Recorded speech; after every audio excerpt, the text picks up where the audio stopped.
¿Listos entonces, Pilar? Sí, Presidenta, estamos listos. Ya, muy bienvenidas entonces, damos formalmente inicio a la sesión. En nombre de Dios de la Patria se abre esta sesión. Saludamos a la magistrada Verónica Bimasal, que nos ha estado acompañando y haciendo sus aportes, que agradecemos muchísimo. Por cierto, al ministro de Justicia, que le damos la bienvenida, y a quienes están representando también al Ministerio de la Mujer. Vamos a continuar nuestra sesión. Habíamos quedado, entiendo, en el artículo 5º, así que ¿le parece, Pilar, que retomemos entonces para el estudio de indicaciones? Sí, Presidenta, pero primero déjeme dar cuenta perdón. No, es una cosa formal. La ministra de la Mujer avisó que no va a poder concurrir porque está en otra comisión en que fue invitada. Pero bueno, sus asesoras están presentes. Y también está el ministro de Justicia ya, sí, está instalado ahí. Sí, ya lo saludé. Perdón. Estamos cruzadas, Pilar, hoy día. Estamos cruzadas, está bien. No hay cuenta. Ya dimos la bienvenida al ministro de Justicia, a la magistrada Verónica Bimasal, por supuesto. Y, señora Presidenta, la quiero interrumpir porque no soy Verónica Bimasal. Sí. Perdón, con razón me parecía distinto el rostro. Se cambió el peinado, eso pensé yo. Me pareció que no era la misma cara. Yo decía, me parece, bueno, como el título sería Verónica Bimasal, dije ya. Tiene toda la razón, de hecho, fue error mío porque debía haberme renombrado, lo voy a hacer, pero me presento de inmediato. Bueno, represento a la Asociación Nacional de Magistrados y Magistradas, estoy en reemplazo de Verónica Bimasal, le doy todas las excusas, ella está en estos momentos participando del directorio nacional, que se reúne, ¿cierto?, cada cierto tiempo, así que está en esa... digamos, en esa sesión, y lamenta no haber participado, pero yo en mi calidad de coordinadora de la Comisión de Infancia y Familia de la asociación, en la que participo con Verónica, por cierto que voy a representarla y aportando lo que pueda en esta sesión. Muchas gracias. No le importa si nos dice su nombre, disculpe. Mi nombre es María Soledad Santana, ese es mi nombre. Ya, María Soledad Santana, entonces muy bien. Soño me parece diferente, pero bueno. Sí. Presidenta, entonces, continuando con el artículo 5º de la ley de abandono de familia y pago de pensiones alimenticias, ya se dio una modificación. Ahora hay que decir que el texto aprobado en general, y que es el que aprobó la Cámara de Diputados, en el inciso final elimina la expresión de mala fe. Los actos celebrados por el alimentante con terceros de mala fe, ahí se propone eliminarlo. Respecto de este inciso final del artículo 5º, hay dos indicaciones. La primera es de la senadora von Baer, que propone sustituirlo. Sustitúyese el inciso final del artículo 5º por el siguiente, y luego tenemos una indicación muy parecida de las senadoras Allende, Muñoz, Proboste y Sabat, también para reemplazar el inciso final del artículo 5º. Esa es la página de su comparado. Sí. Presidenta. Perdón, un minuto, ministro, que estaba terminando de explicarnos la secretaria. Sí. No sé si vale la pena leerlas las dos o no, o escuchamos al ministro primero, quizás. Ya, vamos a escuchar entonces al ministro y después vemos si leemos las dos o hagamos posible, son tan parecidas, fusionarlas. Después le doy la palabra inmediatamente a la senadora von Baer. Ministro. Gracias, Presidenta. Aprovecho de saludarla nuevamente y saludar también a las integrantes de esta comisión, a su secretaría y a quienes están acompañándonos desde el Ministerio de la Mujer. Ya se excusó a la ministra que estaba en otra comisión y a la representante de la Asociación de Magistrados. Quería yo referirme a un tema anterior y disculpe que retrotraiga la discusión, por eso que tenía interés de intervenir de inmediato, porque en el trabajo que han hecho nuestros asesores el día de ayer, advirtieron que en la última indicación que nosotros aprobamos, que es la número 4, se recordará, sí, sería a la posibilidad de ordenar de oficio o a solicitud de parte ciertos requerimientos a distintas instituciones. Bueno, en la actual ley vigente existe una indicación similar que tenía otras organizaciones a las cuales también se le podía dirigir este oficio en forma expresa, que nosotros no las incluimos, y nuestros asesores nos recomiendan que sí las incluyamos. Está básicamente referida a los que no están mencionados y que sí lo están en la ley vigente, son las instituciones de salud previsional, las ISAPRE, las administradoras de fondos de pensión, AFP, y a cualquier otro organismo público o privado que aporten, etc. Mi sugerencia, Presidenta, es que recojamos esa inquietud que nos han planteado nuestros asesores, que es algo muy simple, y que al mismo tiempo demos por suprimido el actual inciso tercero, que ha pasado a ser cuarto con estas indicaciones, ya que la indicación que se ha presentado la tiene incorporada. No sé si he sido claro para los efectos de tomar una decisión, si a la comisión le parece.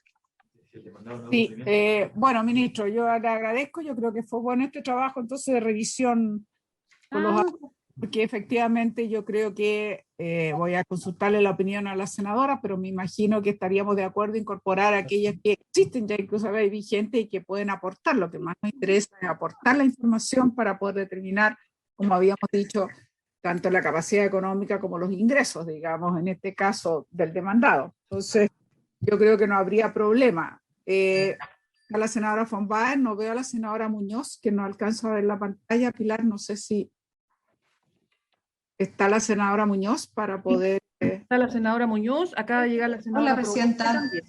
Hola, ahí está la senadora Proboste. Entonces, brevemente, ya que se acaba de incorporar también la senadora Proboste, el ministro pide volver atrás lo que habíamos aprobado, la famosa indicación que estuvimos viendo la última vez, que quedó, que estamos todos conformes, pero hace notar que hay o algunas instituciones que no fueron mencionadas y que están ya mencionadas de acuerdo a la ley vigente y que valdría la pena, como ISAPRES y otras, que sería valioso incluirlas. Por lo tanto, volveríamos a modificar esa indicación que hicimos, pero en un sentido, yo entiendo, positivo, que es incorporar lo que no estaban, que sería las ISAPRES y ¿cuál otra?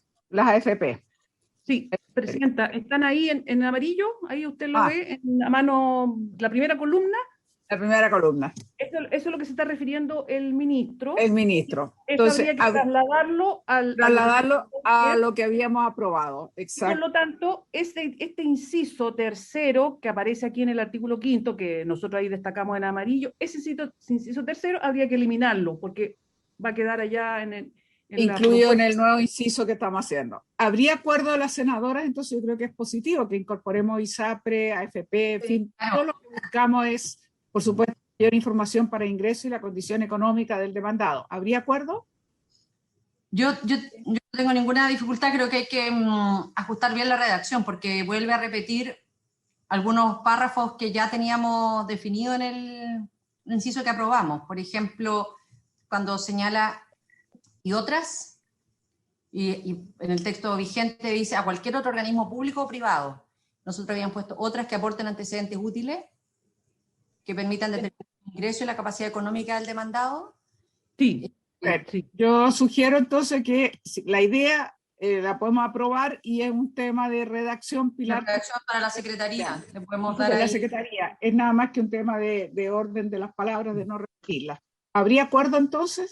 Presidenta, en la línea que señala la senadora Proboste, yo entiendo que lo único que vamos a trasladar es las instituciones de salud previsional y la administradora de fondos de pensiones. Eso lo vamos a incorporar, porque el resto de la redacción queda tal cual lo votamos ayer.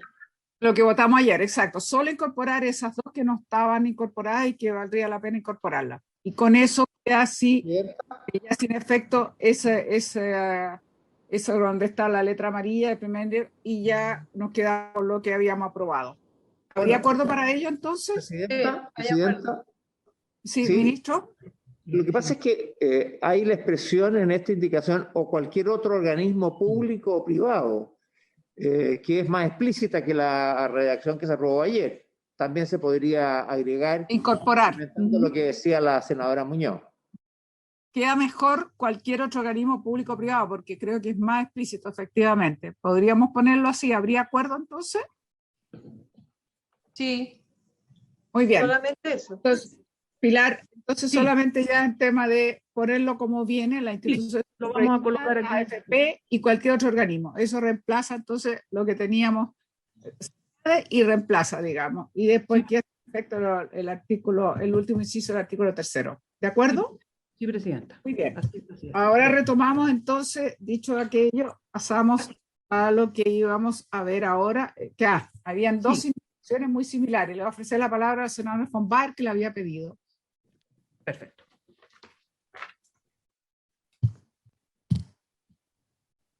No, presidenta, las indicaciones son similares, quizás el ministro hace alusión a ella y yo quería pedirle las gracias porque creo que buscan exactamente lo mismo. Entonces, no sé si le da la palabra primero al ministro y después a la secretaría para que nos aclare cuáles son las diferencias. Quizás al ministro que le guste más. Bueno, entonces, ministro, ¿tiene algo que decir de estas indicaciones? Parece ser muy similares. Presidenta, básicamente se refieren a la acción pauliana y la diferencia que tienen son básicamente dos. Una es la fecha de prescripción, que en el caso de la indicación de la senadora von Baer es de 1 año y en el caso de las otras senadoras Allende, Muñoz, Provost y Sabat es de 3 años. Esa es una diferencia. Y la segunda se refiere al punto, En el encabezado. En el definición de encabezado, mala fe. perdón, en el encabezado, cuando dice que será,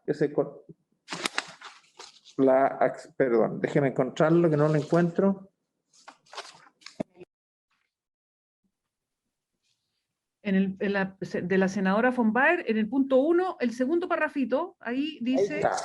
Ahí está cuando dice en el segundo párrafo, en cuanto a los contratos onerosos podrán rescindirse probándose la mala fe del adquiriente, esto es, conociendo que el otorgante tenía una más deuda impaga, la indicación de la senadora es conociendo o debiendo conocer esta situación. Respecto de esto, nosotros creemos que, dado que se trata que hay terceros de por medio, es razonable la prescripción en un plazo menor de 1 año. Respecto de lo segundo, nos parece que podría asumirse la redacción de las 3 senadoras conociendo o debiendo conocer, dada la naturaleza del tema. Esa sería nuestra opinión en 2 palabras.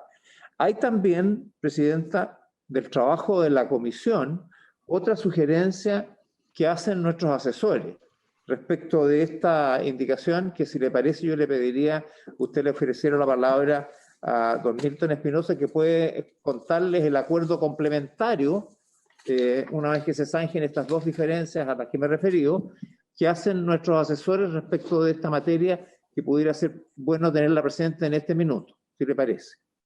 Bien, lo que no entendí, si lo que nos va a explicar el asesor lo necesitamos saber ahora antes de decidir por estas 2 indicaciones tan relacionadas como para tomar una decisión, o resolvemos primero, y yo veo que podría fusionarse si acogemos el plazo de la senadora von Baer y por otro lado la definición que nosotros tenemos ahí en la mala fe, y con eso que fusionado y podríamos asumir la indicación de las 5 senadoras titulares de la comisión. No sé si fui clara, ministro. Perfectamente claro. Lo que hay es un cambio de redacción que se refiere a ambas indicaciones, que en eso no tienen diferencia, pero que requieren, según los asesores, algún cambio que es bueno tenerla presente antes que se despache la totalidad de esta indicación que ambas han propuesto. Bien, senadora von Baer, ¿usted quería decir algo? No, yo estoy de acuerdo con usted, presidenta. Las indicaciones son súper parecidas. Para nosotros, para mí era importante que estuviera lo de mala fe y me parece bien la redacción que ustedes agregan, debiendo conocer, así que me parece bien. Entonces, podemos, no sé si vamos a dejar el año o los 3 años, la senadora von Baer. Sí, lo que ocurre con el año, presidenta, es que el año es lo que normalmente se usa. Es por eso que yo le puse 1 año. Es eso.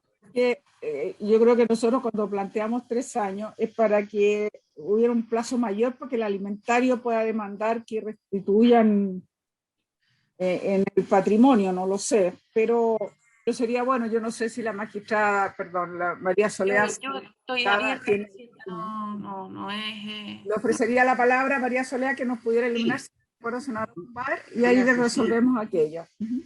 Gracias, señora presidenta. Efectivamente iba a hacer el comentario, ¿cierto?, con respecto en primer término del tema de mala fe. Sé que ustedes proponen reincorporarlo porque el texto que había sido aprobado en general proponía eliminar esa expresión.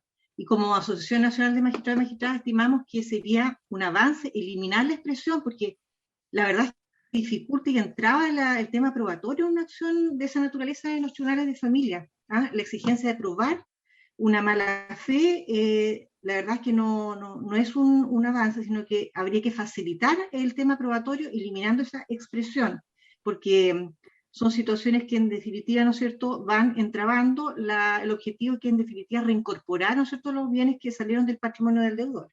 Ahora, con respecto al plazo de los 3 años o del año, estimamos que es mejor el plazo de 3 años, por lo mismo que usted había mencionado, señora presidenta, dar una mayor extensión de tiempo para poder ejercer esa acción que pretende, ¿no es cierto?, reincorporar los bienes en favor del alimentario.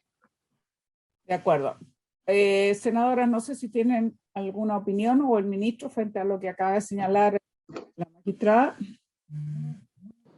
Presidenta, si usted le pudiera dar la palabra a Milton Espinosa, pudiéramos referirnos a eso y al otro caso ya. de nuestros asesores. Muy bien, le damos la palabra entonces a Milton Espinosa. Buenos días, presidenta, por su intermedio, y saludo a todas las senadoras. Parto por lo que hemos conversado con los asesores. En el numeral 3 de la indicación de la senadora von Baer, que es vis a vis el numeral 4 de la otra indicación, se hace necesario, se recoge en buena medida una propuesta de la profesora Carmen Domínguez respecto de en qué momento es que se puede ejercer la acción, ya sea que básicamente es en cualquier etapa del procedimiento, porque decía la profesora que se podría haber discutido en algún momento en algún tribunal. Lo que introduce la profesora es un fraseo y que está en las indicaciones, que quizá pudiera resultar un tanto no adecuado, entendiendo el propósito. Dice allí que se puede ejercer en cualquier tiempo, tanto en la etapa declarativa como en la de cumplimiento de la pensión alimenticia. El tema es que la acción pauliana la ejercen los acreedores que han sido perjudicados por quien distrae bienes de su patrimonio para no cumplir con esas obligaciones.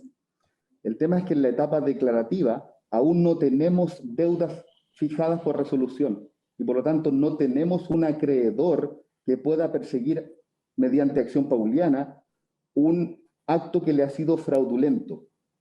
Con lo cual podríamos incurrir en el error de permitir que se ejercieran acciones aún antes de que se produjese un acto en perjuicio del patrimonio, afectando a terceros que celebraban actos de buena fe y sin ningún inconveniente por un tiempo anterior. Lo que sí, y esto lo conversamos con los asesores ayer, probablemente es que en algunos casos excepcionales se pueda discutir una acción pauliana en fase declarativa respecto de los alimentos provisorios cuando ya fueron fijados. Y recogiendo, por tanto, la idea que en efecto es bastante razonable, simplemente se precisa diciendo eso, que se puede ejercer en cualquier tiempo, tanto en la fase de cumplimiento como respecto de alimentos provisorios en la fase declarativa. Esa es la simple aclaración que puede ser o en el numeral 3 de una indicación o en el numeral 4 de la otra indicación. Respecto de la mala fe, cabe recordar que las acciones paulianas no se dirigen, en rigor se dirigen contra un tercero. Y cuando se trata de contratos, lo que hay que acreditar es por qué a un tercero es legítimo ir a pedirle que restituya un bien. Ese tercero puede que en algunos casos haya celebrado el acto de buena fe y sin ninguna intención fraudulenta. Y en otros casos, que son los que queremos perseguir, es cuando, en este caso, el deudor de alimento busca un compinche para poder esconder un bien. Entonces celebra una compraventa con otra persona simplemente con el propósito de vaciar su patrimonio para que no pueda cubrir sus deudas. Pero para que yo me pueda ir contra el tercero y no perjudicar a terceros que celebraron de buena fe actos jurídicos, hay que acreditar que ese tercero sabía algo, estaba como un compinche con el que celebró el acto, que en este caso sería que el tercero sepa que este tipo estaba distrayendo sus bienes porque tenía deudas impagas. Lo que sí, y en eso estamos de acuerdo con la magistrada, típicamente cuesta probar el fraude pauliano. Pero lo que se hace en esta indicación es simplificar la prueba del fraude pauliano. Se señala específicamente en qué consiste el fraude. Entonces, cuando se logra acreditar tan simplemente que el tercero sabía que había deudas impagas, se podrá ir en contra de él. Entonces, más bien, digo, se recoge lo que dice la magistrada porque se simplifica, se clarifica qué es lo que hay que probar en este caso como fraude pauliano. Pero no podríamos sacar el fraude pauliano porque si no nos iríamos indiscriminadamente contra terceros que estaban de buena fe cuando no se lo merecerían, que le estuviéramos perjudicando en actos que celebraron sin haber estado en fraude de un alimentante. Y solo agregar que el proyecto en su totalidad también beneficia mucho la prueba del fraude pauliano, del conocer las deudas, porque recordarán ustedes que el proyecto regula muchas cargas registrales respecto, por ejemplo, de los bancos cuando se celebran crédito hipotecario, respecto del servicio de registro civil cuando se inscriben autos, de manera que objetivamente el mismo registro ya sirve como prueba de que en la mayoría de esos actos relevantes va a estar acreditado el conocimiento de las deudas impagas, solamente porque estaba en el registro el deudor. Y eso facilita aún más la prueba del fraude pauliano. Eso es, senadora. Entiendo que me está pidiendo la palabra la magistrada. Le vamos a ofrecer la palabra a doña María Soledad. Sí. Quería precisar que el hecho de eliminar la expresión mala fe, la verdad es que no perjudica, digamos, el objetivo que debe acreditarse, ¿cierto? Porque la norma originalmente, como está planteada, dice acto celebrado por el alimentante con tercera mala fe con la finalidad de reducir su patrimonio en perjuicio del alimentario. O sea, ya tenemos elementos, ¿no es cierto?, que van a obviamente dirigir la prueba, ¿no es cierto?, la prueba que debe rendirse en un juicio de esta naturaleza. Entonces, eliminando la mala fe, evidentemente que flexibiliza el tipo de prueba que debe rendirse, pero siempre con el enfoque que es el demostrar, ¿no es cierto?, que debe perjudicarse al alimentario y que tiene por finalidad reducir el patrimonio. Entonces, con esos elementos no perjudicamos a nadie, flexibilizamos el tema probatorio y permitimos entonces también reincorporar los bienes al patrimonio del alimentante de manera a no perjudicar a los alimentarios. Presidenta. Sí, ministro. Lo que pasa es que aquí lo que se está señalando por Milton es que lo que se busca es acreditar la mala fe del adquirente, que es un escenario distinto al que acaba de escribir la magistrada.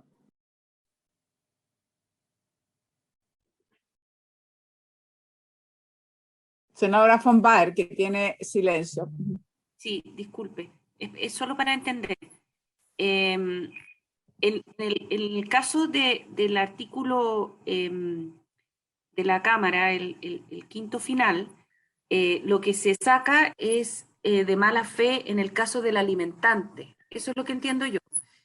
O sea, es que el alimentante busque hacer un contrato que que tenga la finalidad, perdón, de reducir el patrimonio. En el caso de la indicación que nosotros estamos presentando, se trata de un tercero, y el tercero puede que no sepa esto. Entonces le van voy a poner un ejemplo, quizás voy a tratar de explicarlo así, me corrigen si estoy equivocada. Por ejemplo, le vende un auto, ¿ya? Le venden un auto, y el que le compra el auto no sabe que esto es para reducir el patrimonio. Pero puede ser de mala fe, puede ser que lo haga para ayudar al alimentante, para reducir su patrimonio, pero entonces tiene que ser de mala fe porque el comprador puede que no sepa, entonces tiene que ser de mala fe. O sea, es distinto a lo que se plantea en el artículo anterior. ¿Es así, ministro, no? ¿Lo entendí bien?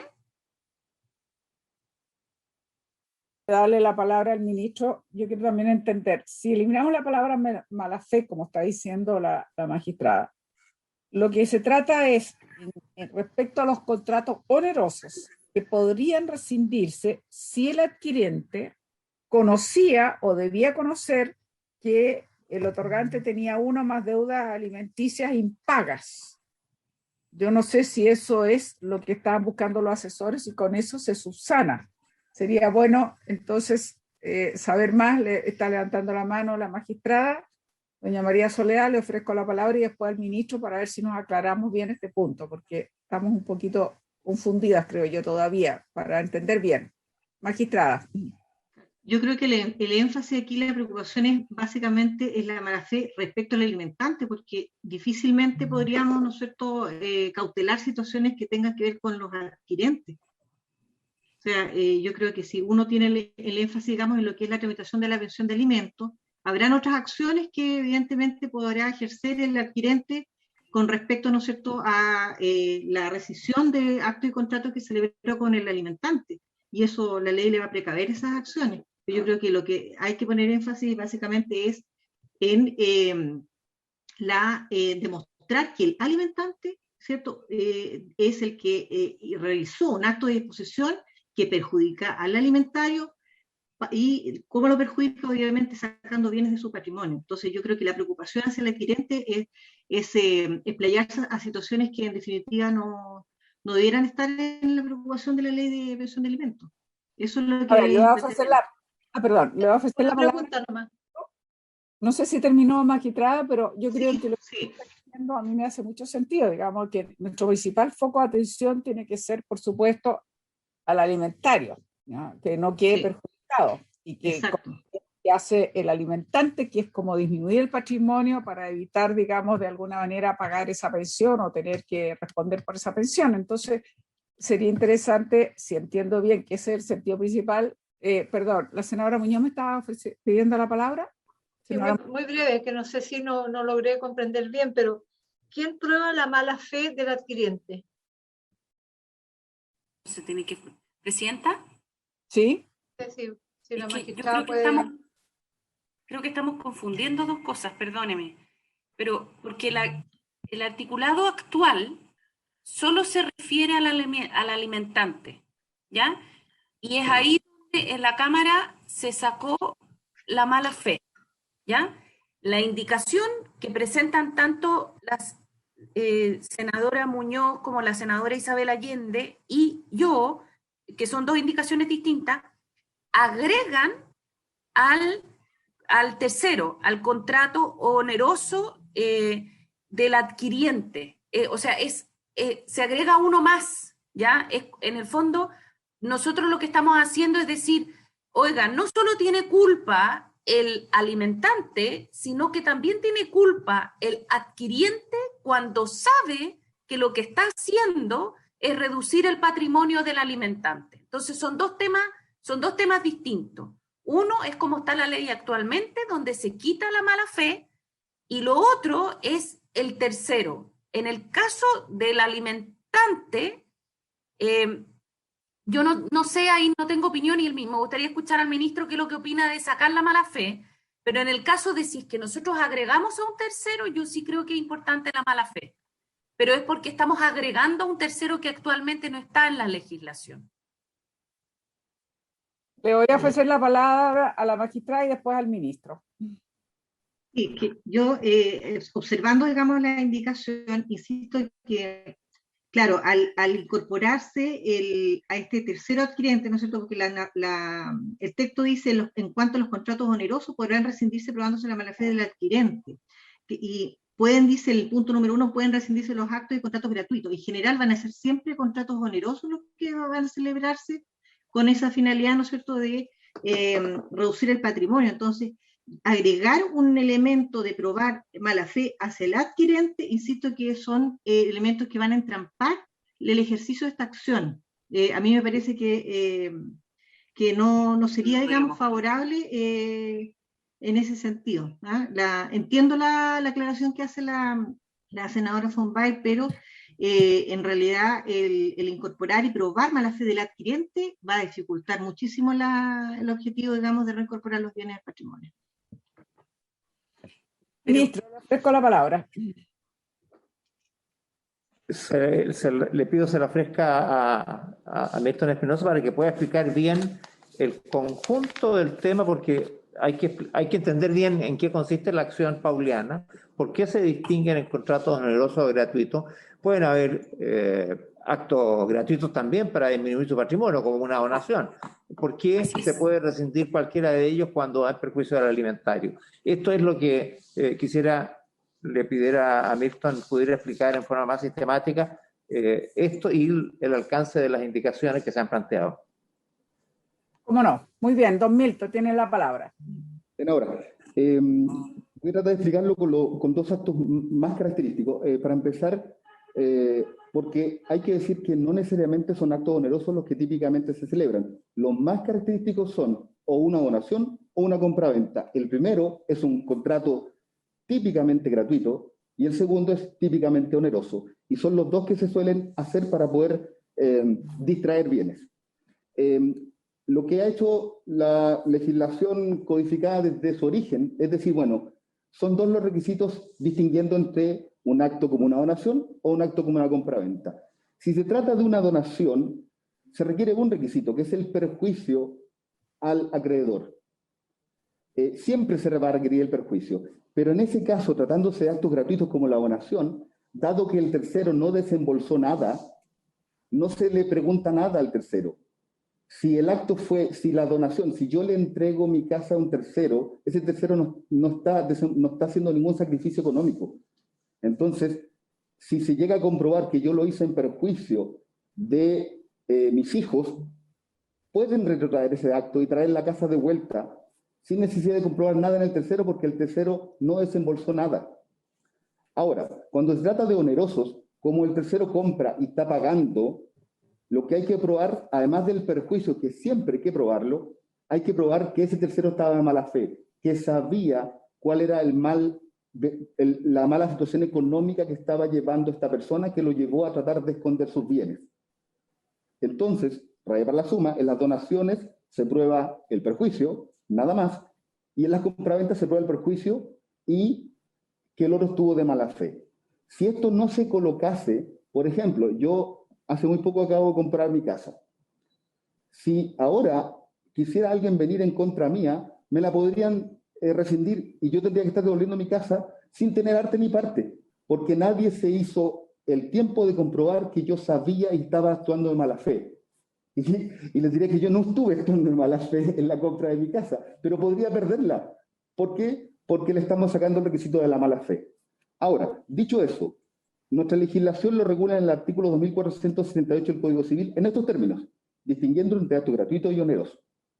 El problema es que cuando se legisló la ley de pensiones alimenticias, se colocó que se requería la mala fe siempre. Si ustedes lo leen en la columna izquierda, dice los actos celebrados por el alimentante por terceros de mala fe, sin distinguir entre actos gratuitos y onerosos, con lo cual, discrepando de lo que dice la magistrada, hoy por hoy, en familia, es muchísimo más difícil ejercer una acción pauliana porque en todos los actos, absolutamente todos, incluso en los gratuitos, hay que probar la mala fe del tercero. Incluso en los gratuitos. En Chile, hoy por hoy, es más fácil revocar un acto gratuito por acción pauliana de orden patrimonial que un acto celebrado en esta esfera. Porque en el Código Civil no exige la mala fe del tercero en las donaciones, por ejemplo, y acá la está exigiendo. Luego, lo que trato de decir es que la eliminación de la palabra mala fe que se hizo en la Cámara no fue para eliminar la mala fe, fue para igualarlo con los requisitos del artículo 2468, como queda claro ahí. Entonces ahora, al eliminar la palabra mala fe, lo que estamos haciendo simplemente es bajar el estándar respecto de las donaciones, que ya no tendrá que probarse la mala fe. Hoy por hoy, en los tribunales de familia, hay que probar la mala fe en todos los actos, incluso en las donaciones. Dicho eso, no es que se esté eliminando la palabra mala fe, se está llevando los requisitos del 2468 del Código Civil. Y lo que ahora nosotros estamos haciendo es que además de bajar los requisitos para los actos gratuitos, le estamos sumando cómo es que se entenderá que es la mala fe. la estamos especificando para que sea más fácil acreditarla, diciendo que será la prueba de que se conocían las deudas alimenticias, que por lo demás, en los actos más importantes, van a estar registrados gracias a este proyecto de ley. Raya para la suma, si nosotros elimináramos la mala fe, una persona como yo, que me compré la casa hace muy poco, se vería expuesto a que le rescindan el contrato. Todos nosotros nos veríamos expuestos cotidianamente a que nos rescindan las compraventas de casas, de automóviles, los casos más típicos de compraventa. ¿Por qué? Porque nadie se sentaría a ver si es que nosotros actuamos fraudulentamente al celebrar ese acto. Y sin saberlo, a los meses después podríamos estar diciendo que tenemos que devolver la casa, que tenemos que devolver el auto, porque no nos habíamos enterado que la persona que nos transfirió era un deudor de alimentos. Eso sería injusto y por tanto se conserva. Pero en las donaciones no habrá que probar la mala fe de nadie, aparte del perjuicio del deudor alimenticio. Y esa es la justificación de los dos requisitos. Raya para la suma, en una oración hay que probar el perjuicio, nada más, y en una compraventa hay que probar el perjuicio, pero además que el tercero sabía. Eso es, Presidenta, lo que reflejan las indicaciones tanto de las senadoras como del conjunto de senadoras, como la que hizo individualmente la senadora von Baer. Y nosotros estamos de acuerdo en esa. Si se resuelve que son 3 años y no 1, entonces se aplica la indicación, se aprueba la indicación de las senadoras.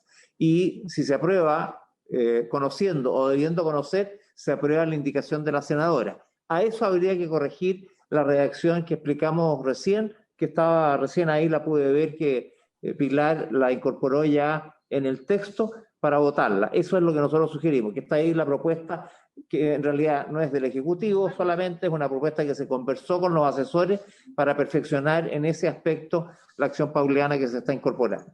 Es nuestra proposición. Si hay acuerdo en que sea 3 años y si hay acuerdo en que sea conociendo y debiendo conocer, debería tomarse como base entonces la indicación de la senadora y corregir el punto tercero como se propone en esa indicación. Gracias, Presidenta. Muy bien. Ofrezco la palabra. ¿Alguna senadora quiere decir algo? Senadora von Baer. Presidente, yo no tengo problema en cambiar el año por los 3 años y votar a favor de la indicación de ustedes. O si podemos subsumir. Yo creo que se debería subsumir porque son muy parecidas. Si estamos de acuerdo en el caso de 3 años, podemos subsumir entonces una indicación de todas, de las 5, Pilar, para este efecto. Y quizás, si se resuelve aquello, si estamos de acuerdo, entonces lo que se aclara respecto a que en la parte declarativa solo con alimentos provisorios, por lo que entendí que es la observación que hace el la regla del ministro. ¿Sí?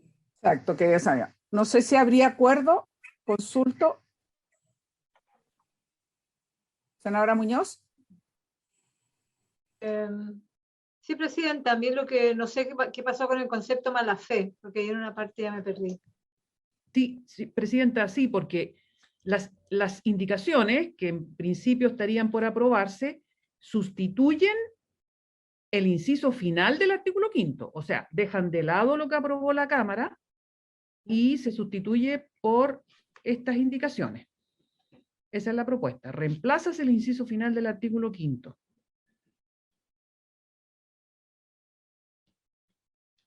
Ese es el primer inciso y el segundo. Claro, se sustituye, o sea, como que por todos estos casos. No es que quiere eliminar, que se hace con todas estas prevenciones. Presidenta, es que, perdón, Presidenta, lo que pasa es que en el caso del alimentario sigue estando sin mala fe la indicación.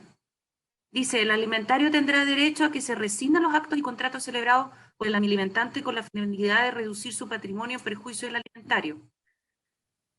La víctima de esto. Claro.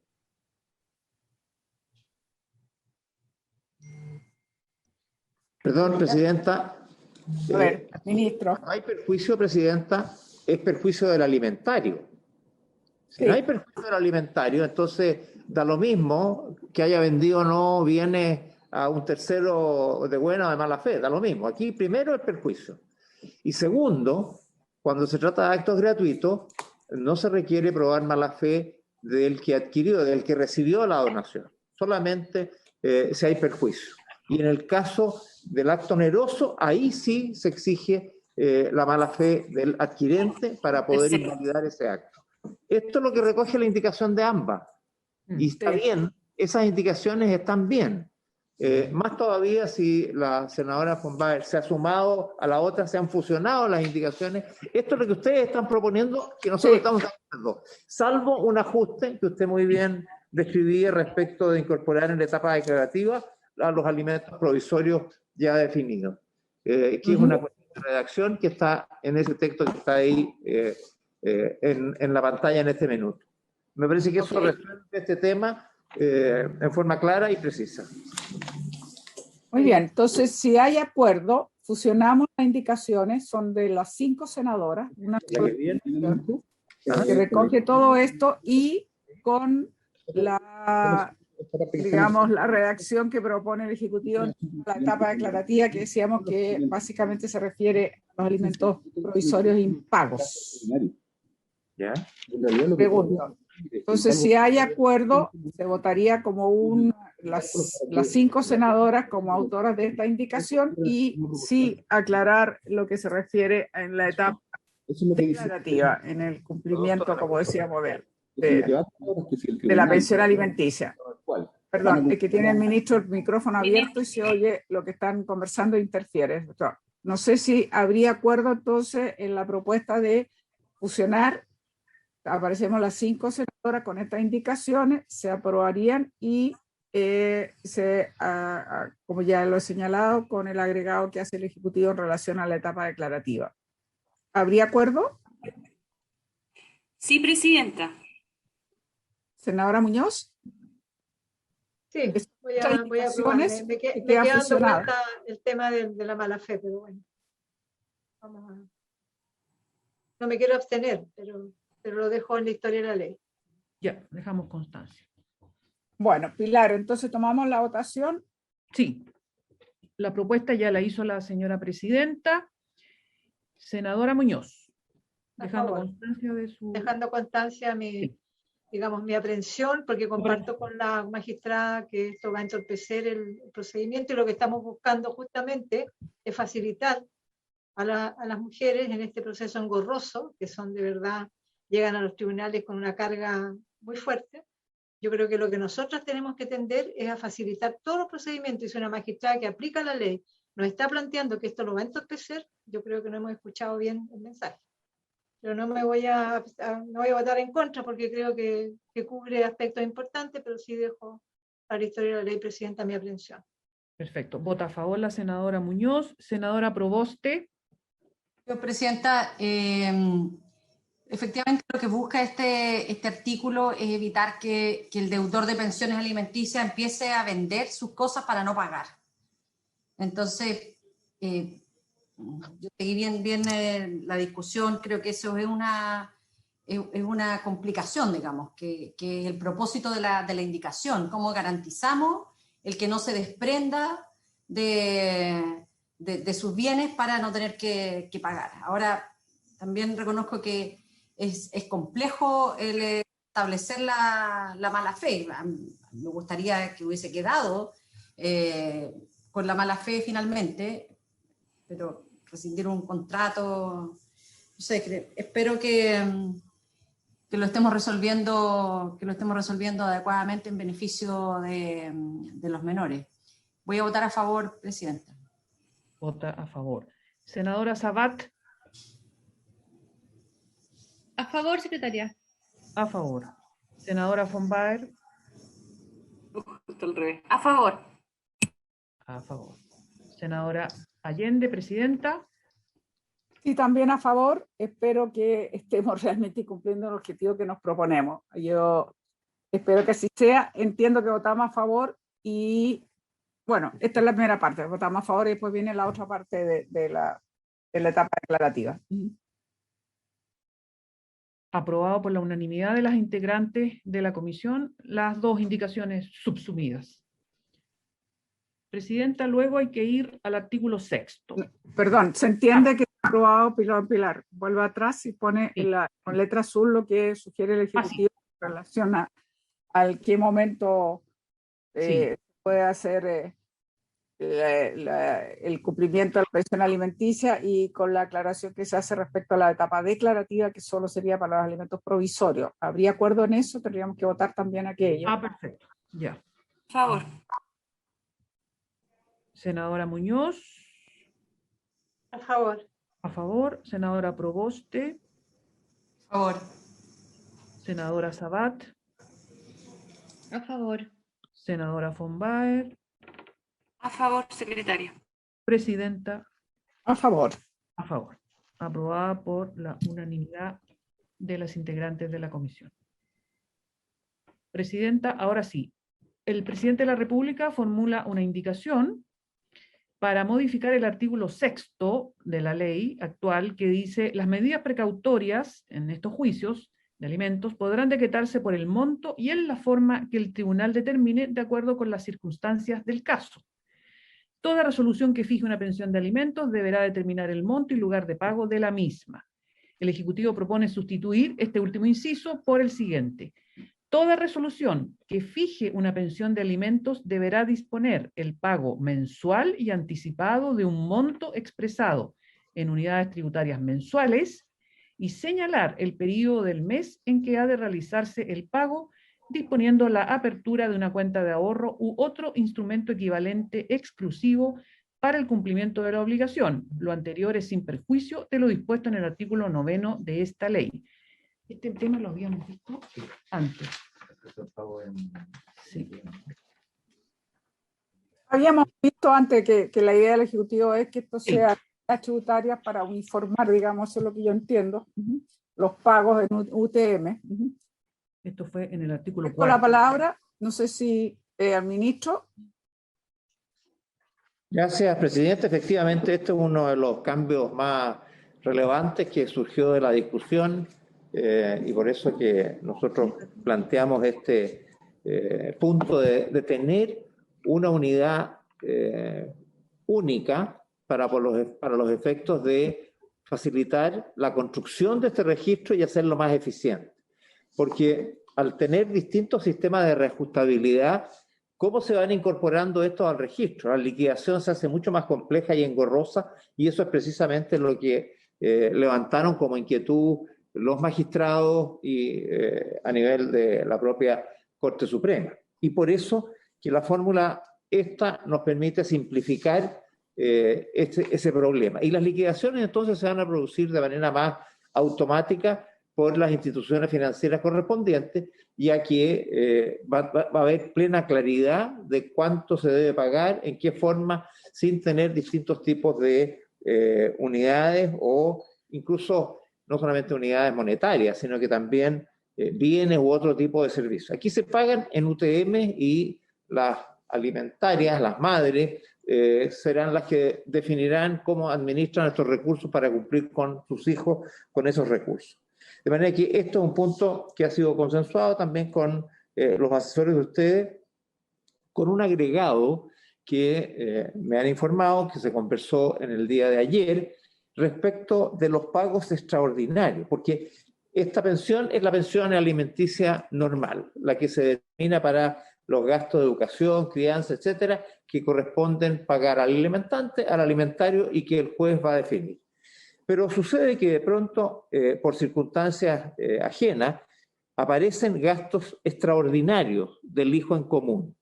Y lo que se está planteando en esta indicación que está ahí en azul, ¿no?, es que se deberán especificar las circunstancias que puedan exigir un gasto extraordinario e indicar la proporción en que los padres deberán contribuir conforme a sus capacidades económicas a solucionar los gastos extraordinarios del hijo en común, como puede ser una operación, una situación específica determinada que obliga a efectuar un gasto adicional, de manera de poder entender que son aquellas necesidades que surgen con posterioridad y cuya existencia no era posible prever, como es el caso de hospitalizaciones y gastos médicos de urgencia. De manera que se reafirma esta idea de que en lo sucesivo las pensiones de alimentos se van a pagar mensualmente y por UTM, ¿no? El periodo del mes en que se van a pagar. Y se agrega la definición de cómo se concurre a los gastos extraordinarios, como por ejemplo los gastos de hospitalización o médicos de urgencia, en la proporción que determine el juez. ¿Sí? Ha determinado el 40% para el alimentario y el 60% para el alimentante. Esa será la proporción que se va a fijar para los gastos extraordinarios, lo que se indique de acuerdo a lo que el juez determine. Ese agregado es una propuesta que se nos hace a todos, porque también me estoy enterando hoy día del trabajo que se hizo ayer por nuestros asesores y que me parece que es un complemento necesario porque llena un vacío que no siempre se tiene a la vista y sin embargo las circunstancias extraordinarias lamentablemente suceden. Gracias, presidente. Ministro, una consulta. Primero, yo estoy de acuerdo con que lo pongamos en UTM y se uniforme. Esta es le da mayor homogeneidad y permite efectivamente, como dice usted, calcular los reajustes, en fin. Estaría bien de acuerdo con eso. Lo que tengo duda es lo siguiente. Usted pone el ejemplo ya del caso que absolutamente puede ocurrir, un gasto extraordinario, que no es la pensión alimenticia regular, un gasto extraordinario que ocurre. Por ejemplo, usted puso el caso de salud, que debe operarse, hospitalizarse. Normalmente esto recae en la persona que lo tiene bajo su cuidado. Obviamente que es factible que se lo dividan, pero normalmente ocurre así. O esto podría ocurrir, supongo, lo mismo en el ámbito de la educación, no sé, de repente un curso extra, un preuniversitario, por ejemplo, si quiere quedar la PSU o como se llame ahora y quiere estar, es un gasto no a lo mejor extraordinario. La idea entonces siempre es que, pero esto es voluntario, lo fija el tribunal, ¿cómo se divide este gasto extraordinario?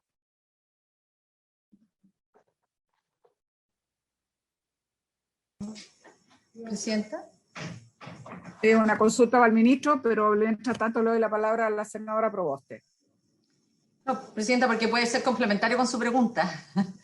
Y en ese sentido yo estoy de acuerdo que sea en UTM, porque además eso lleva a un reajuste automático, entonces no sería necesario hacer resoluciones semestrales. Creo que también facilita.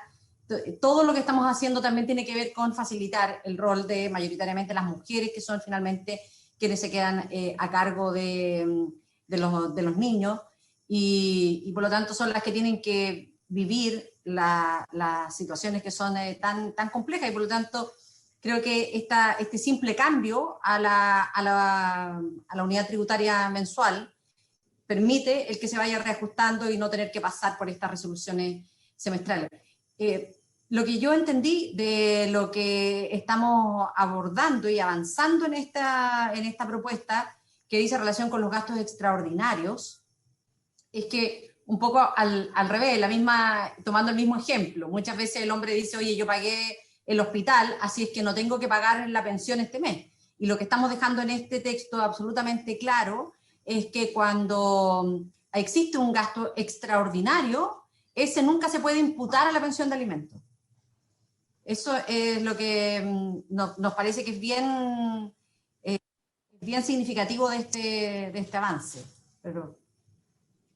de acuerdo con lo que está planteando la senadora Proboste, ministro, ya le doy la palabra también a la magistrada. Yo lo que quería era que, digamos, se explayara también lo que yo señalé. Yo entiendo que al poner hospitalizaciones a título de ejemplo, porque yo decía que puede darse otros casos en el ámbito de, por ejemplo, la educación, ya que se le ocurre ir a un preuniversitario o algo que es fuera de la colegiatura, por decir así, que puede ser que sea parte de lo que normalmente se cubre con la pensión alimenticia. Entonces me parece que dejar puesto en el caso de, que si usted desea prever, como el caso de las hospitalizaciones, sea solo a modo de referencia, de ejemplo, porque hay otras áreas como puede ser, que podemos hacer educación u otras que puedan ocurrir. Eso es lo primero. Entonces le doy la palabra la magistrada y después al ministro. Magistrada.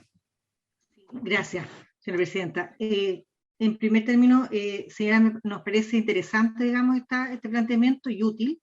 Creo que podría evitar una serie de incidentes que se producen durante la etapa de cumplimiento, precisamente porque en general, ¿no es cierto?, hay situaciones imponderables que suceden y que pueden generar estos gastos extraordinarios.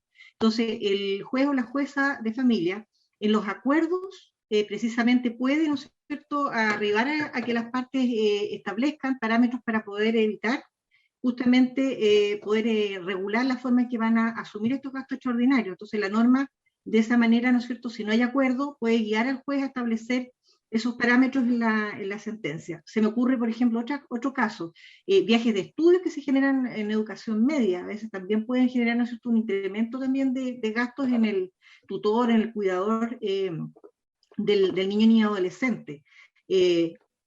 Gastos odontológicos, muchas veces también esos son de alto costo y también se han visto, ¿no es cierto?, que se requiere el reembolso de esos gastos por parte del padre, de la madre que está al cuidado del niño o niña. Entonces es útil. Y lo que sugiere también la asociación es que en esta propuesta se incorpore luego de toda resolución que fije o apruebe una pensión de alimentos, porque recordar, ¿cierto?, que la aprobación dice razón con los acuerdos que se sometan a consideración por las partes. Entonces, que se pueda incorporar esa expresión, que fije o apruebe una pensión de alimentos. Y en lo demás nos parece buena la idea, la propuesta. Muchas gracias, magistrada. Ministro, le ofrezco la palabra. Cuidado que tiene el micrófono cerrado. Gracias, presidenta. Empiezo por lo último que señalaba la magistrada respecto de la idea de que toda resolución que fije o apruebe, me parece que es un complemento útil porque muchas veces hay convenios, hay acuerdos y por lo tanto esos acuerdos o convenios los aprueba el juez, no los fija. De manera que desde ya nos parece que es una contribución importante. Y creo yo que el planteamiento que se ha hecho recoge un poco el espíritu que nos están planteando nuestros asesores respecto de tener criterios predeterminados para fijar cómo se enfrentan los gastos extraordinarios. Porque la pensión mensual se hace estudiando cuál es el gasto de la familia, ¿no? Cuáles son, y también teniendo a la vista los ingresos del alimentante, para definir que con esto esa persona va a poder contribuir a los gastos de educación, de alimentación y otros de crianza habituales o normales. Pero sucede en la vida que hay de pronto gastos extraordinarios, gastos que no están dentro de lo previsible, como los ejemplos que aquí se han dado, ¿no? Gastos de hospitalización, odontológicos, viajes de estudio, cualquier otro. Y si eso los paga el alimentante, probablemente o muchas veces ocurre que quiere imputarlos a la pensión. Y por lo tanto, en definitiva, es el alimentario el que se hace cargo de los gastos extraordinarios, porque no le van a pagar la pensión, ya que los va a imputar el alimentante a eso.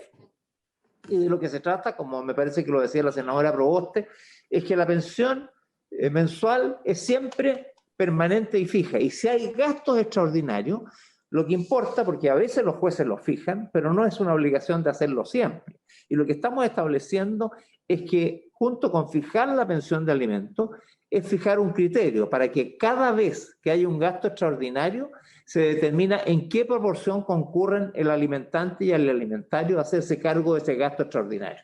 Y eso es lo que establece aquí. Se define qué es lo que es gasto extraordinario, son aquellos que se hacen cargo de necesidades que surgen con posterioridad y cuya existencia no era posible prever, como por ejemplo las hospitalizaciones o atenciones médicas de urgencia. Cuando hay gastos extraordinarios, lo que queremos es, para evitar que el alimentante deje de pagar la pensión sobre pretexto de que está pagando el gasto extraordinario, no, la pensión se paga siempre en todo tiempo y lugar. Y si hay gastos extraordinarios, yo digo, esto se hace cargo el alimentante en un 60%, el alimentario un 40%, el 70-30%, el 50-50%, en fin, la proporción que determine de acuerdo a las condiciones económicas del alimentante y del alimentario. Eso es lo que estamos estableciendo y creo yo ayuda a evitar dificultades y, como digo, a evitar los perjuicios que por estos gastos extraordinarios pueden finalmente recaer en un 100% en el alimentario. Porque si los imputa la pensión, termina él haciéndose cargo de ello. Esa es la explicación respecto de esta indicación complementaria que se está haciendo por parte de nuestros asesores. Magistrada, ¿usted me está pidiendo la palabra? Sí. Sí, quería solamente hacer ver una situación que sin perjuicio, ¿cierto?, estas pensiones de alimentos fijadas en sumas de dinero que puedan ser establecidas en unidades tributarias mensuales, hay que recordar que hay una realidad, ¿cierto?, permanente, que son las pensiones de alimentos que pueden establecer no solamente pensión en suma de dinero, sino también en especies. Yo sé que el interés es evitar esas situaciones, pero la verdad es que la realidad existe en la ruralidad. Muchas veces las personas que tienen poca liquidez, poco para, ¿no es cierto?, para establecer un pago mensual de dinero, hacen entregas de especies, quintales de harina, varas de leña, etcétera. Entonces, yo creo que esa situación yo quiero hacerla presente, que no podemos olvidar que hay situaciones que se escapan, digamos, de una regulación que solamente sea establecimiento de sumas de dinero para depositar en cuentas de ahorro. Y que ¿Cómo? Sí, por ejemplo, ¿no es cierto? Sí, estoy dando un ejemplo que a veces las personas dicen voy a pagar mensualmente 20, no sé, 100.000 pesos mensuales y además, ¿no es cierto?, voy a entregar mensualmente 10 metros de leña porque soy agricultor y no tengo más liquidez que eso. Entonces, y en eso, y se llegan a acuerdos y se aprueban. Y obviamente que esa especie debe ser evaluada, ¿no es cierto?, en, por ejemplo, unidades tributarias mensuales, como para que en una etapa de cumplimiento de no entregarse esas especies pueda ser exigible, ¿no es cierto?, el monto que el avalúo de eso no entregado. Esa es como la interrogante que nosotros tenemos, una inquietud. Sí, yo entiendo la inquietud porque creo que efectivamente puede darse. Si entiendo bien, cuando usted misma sugirió incorporar acuerdo, fijar o el acuerdo, es porque puede darse el acuerdo de esto, de que pudiese recibir tanto en efectivo UTM, pero también en especies, que también va a ser valorizada en UTM para poder tener permanentemente esta medida uniforme. Si exacto. Yo me parece que estaría bien, yo estaría de acuerdo. No sé, ministro, respecto a la observación que hace la magistrada para poder ya después votación esta indicación. Presidenta, nosotros creemos que esto es muy determinante porque la posibilidad de que el registro funcione está directamente relacionada con las liquidaciones mensuales y esas son claras y precisas cuando lo que tiene que hacer el alimentante es depositar 5 UTM, 10 UTM, las UTM que fije el juez. Si está fijando 3 UTM más el pago del colegio, más el pago del ISAPRE, y eso no se registra porque no se paga, no hay cómo mantener al día esa situación. Y le dejamos al alimentario la necesidad de acreditar que esto ha ocurrido. Y el esfuerzo que estamos haciendo es evitar que el alimentario tenga que estar judicializando cada vez que alguien no le paga la mensualidad del colegio o el ISAPRE o cualquier otro compromiso que adoptó. Por eso que lo que estamos buscando es eso, ¿no? Y por esa misma razón es que la idea es fijar en una unidad clara, que se reajusta mensualmente, porque eso es lo que le da seguridad al alimentario y además es lo que nos permite controlar el cumplimiento de la obligación e incorporarla cuando no cumple, sin necesidad de que el alimentario mueva un dedo, simplemente por la liquidación mensual que hace el juez conociendo la información que le proporciona la institución financiera, sin hacer grandes cálculos ni complejas estrategias o caminos para poder llegar a saber si tiene o no al día las cuentas del alimentante. Yo creo que esto es muy crucial. Yo sé que se ha estilado trabajar de esa manera, ha sido habitual, yo me hago cargo de esto, yo me hago cargo de lo otro, pero al final lo que queremos es que haya un registro que funcione automáticamente y eso se construye con mucha facilidad de esta manera. Si le va a pagar el arriendo de la casa, pásenle la plata. En vez de pagar el contrato de arriendo, pásenle la plata a través de la pensión alimenticia y la alimentaria, va a pagarla directamente. Y eso tenemos entonces la certeza de que se está cumpliendo, porque la falta de control de los pagos extraordinarios o de otro tipo simplemente no se pueden mantener al día y por lo tanto el registro no funcionaría.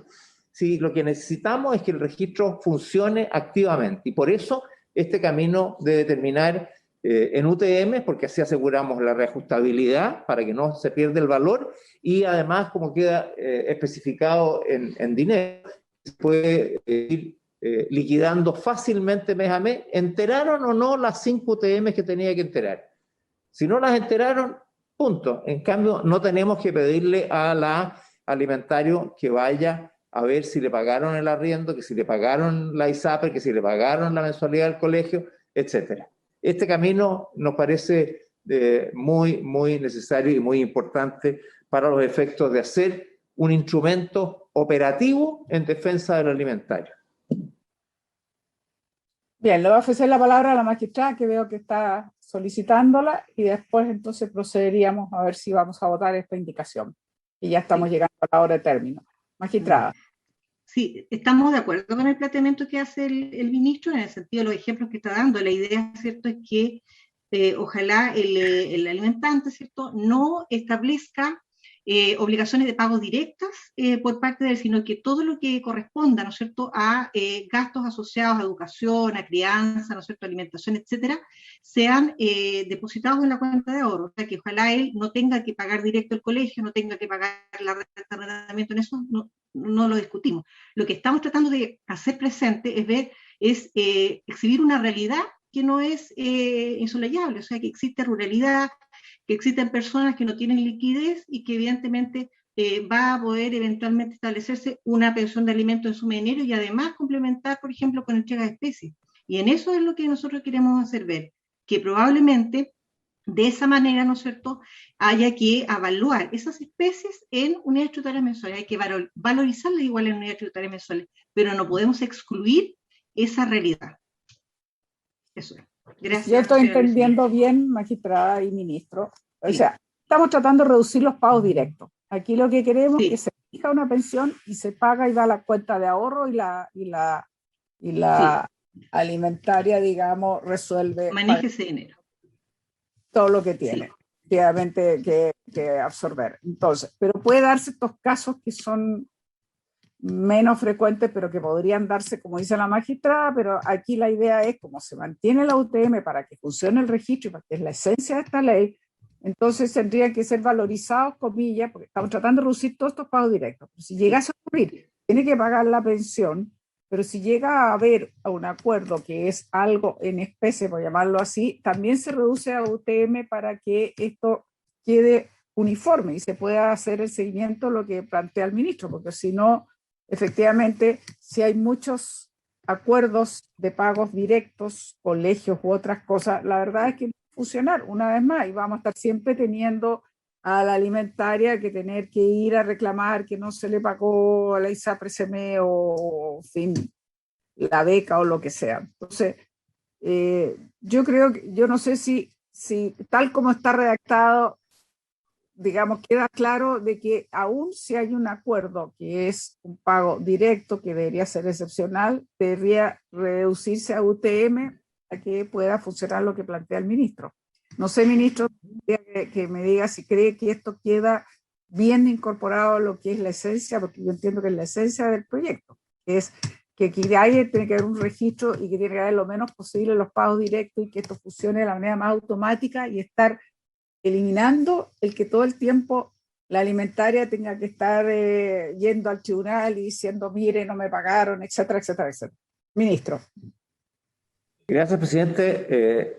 Para no sobreabundar personalmente en la explicación, quisiera pedirle ofrezca la palabra a Milton Espinosa para que complemente con otros antecedentes este punto que nosotros queremos sostener. Muy bien. Don Víctor.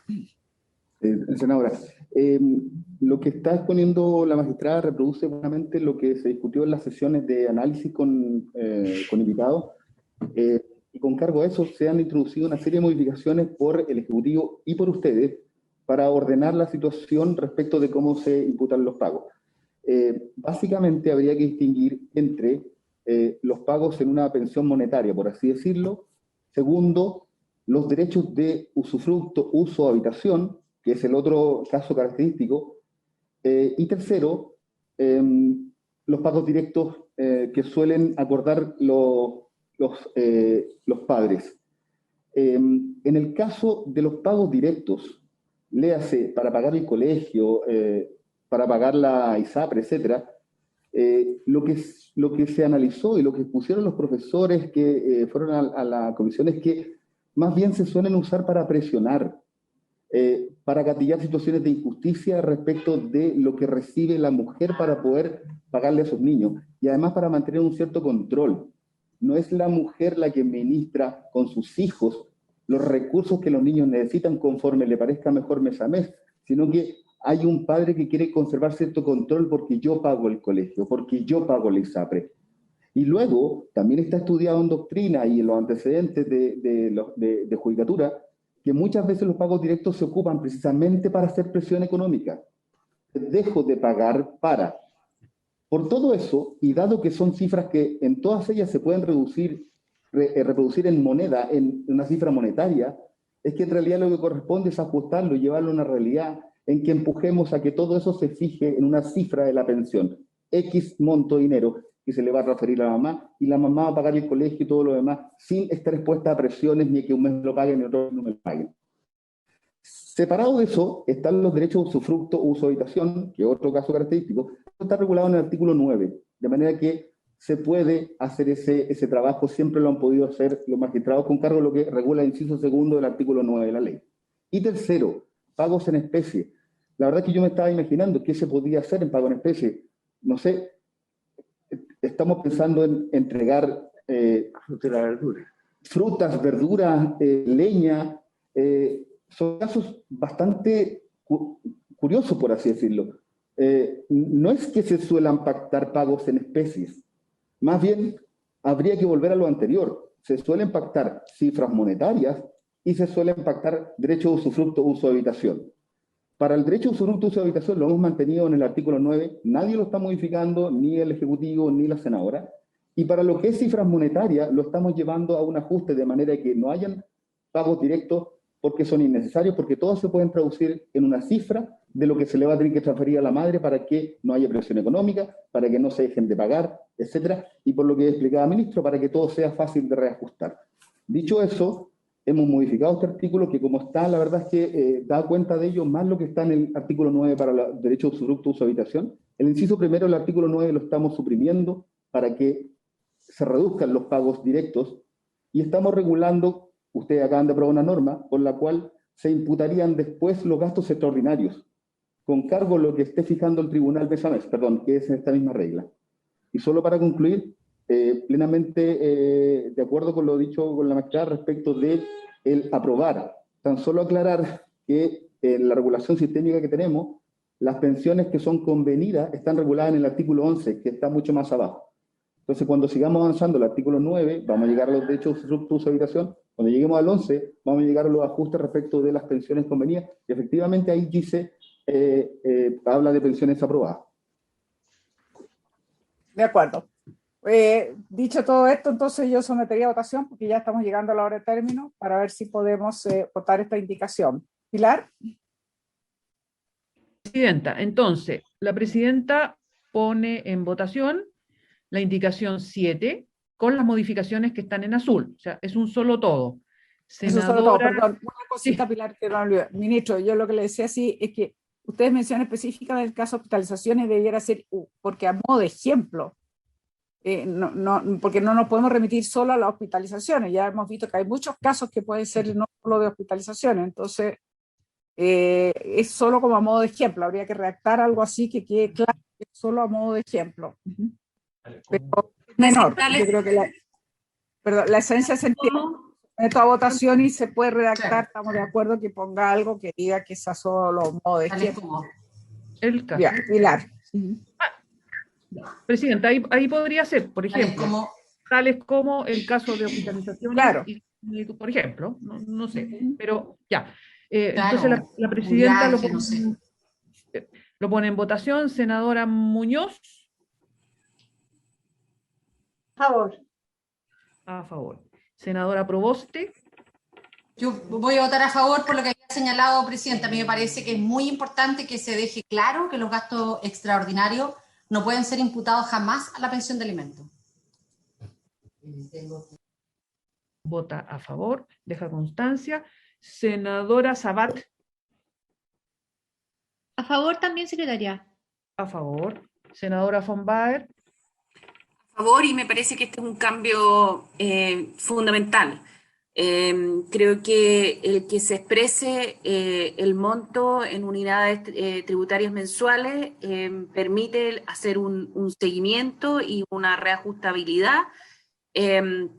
La cuenta de ahorro me parece muy relevante porque los jueces van a poder ir revisando si es que efectivamente se va realizando este pago. Yo entiendo lo que dice la magistrada, soy senadora del sur de Chile, sé lo que cuesta la leña en invierno y no es menor, entonces que se diga de que se va a pagar la leña no es menor, digamos, pero creo que todas esas situaciones a lo que nos llevan finalmente es a que se produzca un tira y afloja o una tensión permanente poco sana. Creo que de esta manera nosotros vamos a generar un cambio muy relevante y creo también que es muy importante de que los gastos adicionales no se imputen a la pensión, porque evidentemente tanto el padre como la madre tienen que hacerse cargo de los gastos que son adicionales a la mantención normal del niño. Así que voto a favor. Gracias, secretaria. Presidenta. Sí, también voto a favor, me parece que es un cambio muy relevante. Tenemos que disminuir estos gastos directos, tenemos que permanentemente acostumbrarnos que esto tiene una liquidación en pesos y que la madre pueda administrar, digamos, esos gastos, y que si hay gastos excepcionales de ninguna manera se imputan al pago de la pensión y procederían a dividirse de acuerdo a criterios establecidos en el tribunal. Así que me parece bien, voto a favor. Resultado de la votación, 5 votos a favor, o sea, la unanimidad de las integrantes de la comisión a favor de la indicación con modificaciones. Muy bien. Por haberse cumplido ya el objeto de esta sesión, la vamos a levantar. Agradezco nuevamente a la magistrada por su apoyo. Muchísimas gracias por acompañar este proyecto, a la senadora y, por cierto, al ministro de Justicia. Muchas gracias, como a las asesoras del Ministerio de la Mujer. Así que continuaremos la siguiente sesión. Se levanta. Gracias, presidenta. Hasta luego. Muchas gracias por la Asociación de Magistrados por la invitación. Muchas gracias. Buenas tardes. Muchas gracias, magistrada. Muchas Gracias a ustedes. Hasta luego. Gracias. Secretaria, gracias. Chao. Gracias a todas. Chao. Por